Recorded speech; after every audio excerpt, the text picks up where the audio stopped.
Hello everyone, welcome to our first video for our website and our blog. Today we are talking about hopeful expectations. We just came out of Christmas, and to me Christmas talks a lot about the expectations of Christ. And what a great time to celebrate and reflect on what He's done for us and our family. But we were talking, Tori, about what a year it's been. And many know for me personally, it's been a tough year. It's been one of those years, we were talking about the seasons of life.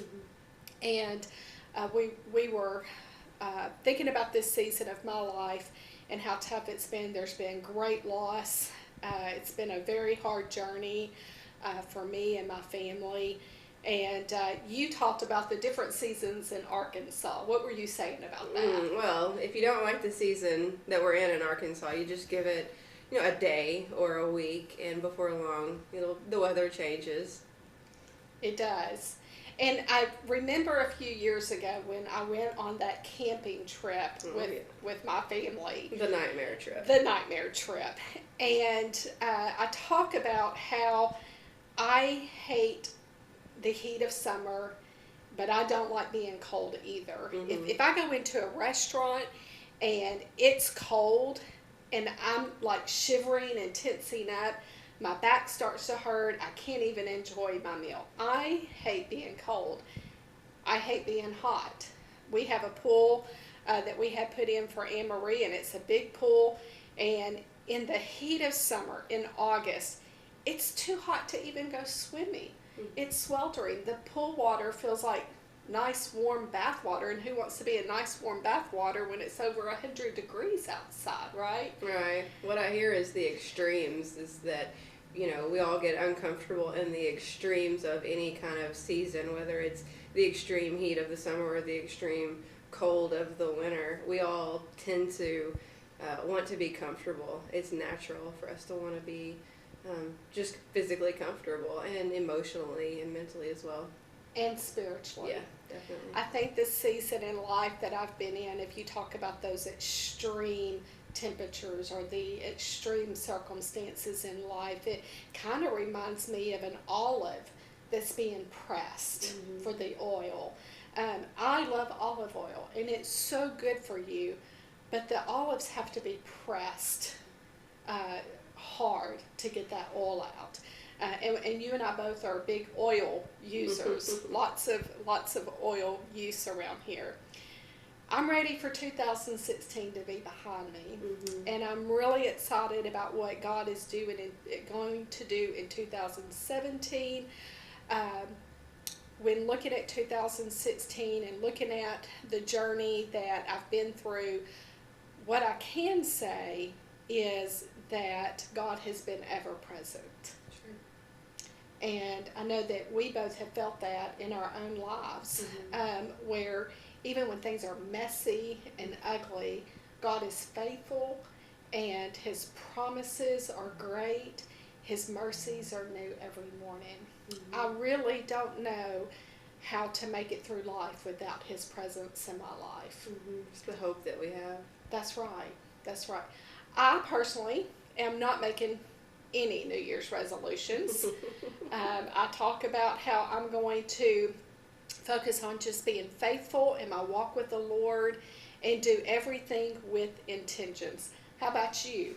Do you have New Year's resolutions? New Year's resolutions. Well, I haven't thought much about that yet. I still have a couple of one day. I'll work on that. Yeah, not really New Year's resolutions, but I'm looking forward to new beginnings and embracing diversity in the things in the people that surround me, and learning to accept what the Lord calls me to, and finding the beauty in everyday surroundings.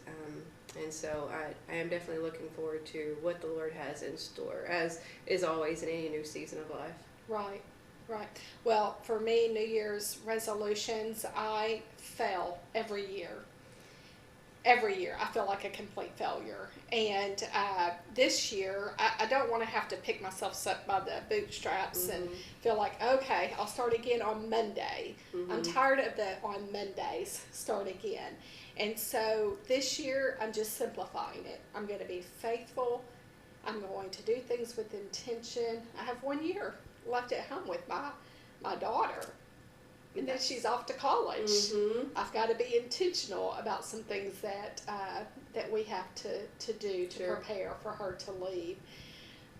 The things that we are excited about coming into 2017 is we're going to up our blog. Tori's going to join me on the blog. We are going to hope for 2 blogs a month at least. One for you, one for me. It's good to have some goals, but we're not going to feel defeated if we don't make it. That's right. That's right. We're going to do some video. Tori just was shaking her head at me, but we're going to do some videos to go with our blog. Yeah. And the other thing that we are really, both of us are excited about, we started talking about where our hearts were. We both have a heart for ministering to women and community and fellowship. And so what we don't want to do is commit to another Bible study, because we have our personal Bible studies, we have Bible studies with our churches, but we want to bring a little devotional, you and I, to our community of women who would like to join us on Thursday evenings here at Abba Adoption. It's going to be a very intimate time together, just spending time with fellowship, praying for one another, lifting each other up. Iron sharpens iron, and we women need that with one another. And we're just going to pray for one another, fellowship, and enjoy that time of building authentic relationships. We're really excited about that, aren't we? We are, yeah. I know for myself and a lot of my girlfriends, we talk about how sometimes it's hard in our local church bodies to build those intentional and like natural, organic, authentic relationships because we're coming and going. So as the body of Christ, we're not limited to our local churches and denominations. We're going to see those walls come down, and we're going to invite women from all over the community to come to a Christ-centered time of fellowship, and we're going to be really intentional about ministering to one another, diving in the Word, and like you said, prayer. It's going to be a time of accountability, and I love the different age groups that can come. Hopefully will be here, because I know I certainly need older women pouring godly wisdom into my life. That's right. That's right. Well, you can look for more information on what we're calling the Gathering. Yeah. That's what we're naming that, the Gathering. That will be on Thursday evenings here at Abba Adoption. You can find out more information on that here probably next week on our Facebook page as we kind of finalize some plans between you and I. And be looking for our blogs coming up, be looking for our videos, and we are not professionals at this, but we're just going to have a good time doing it, right? We are. Yeah, that's right. And so we just want to encourage you as you come into the new year that to look for the beauty that God lays before you, even in the messiness of life. And we wish you and your family a very happy new year. Happy New Year. Cheers.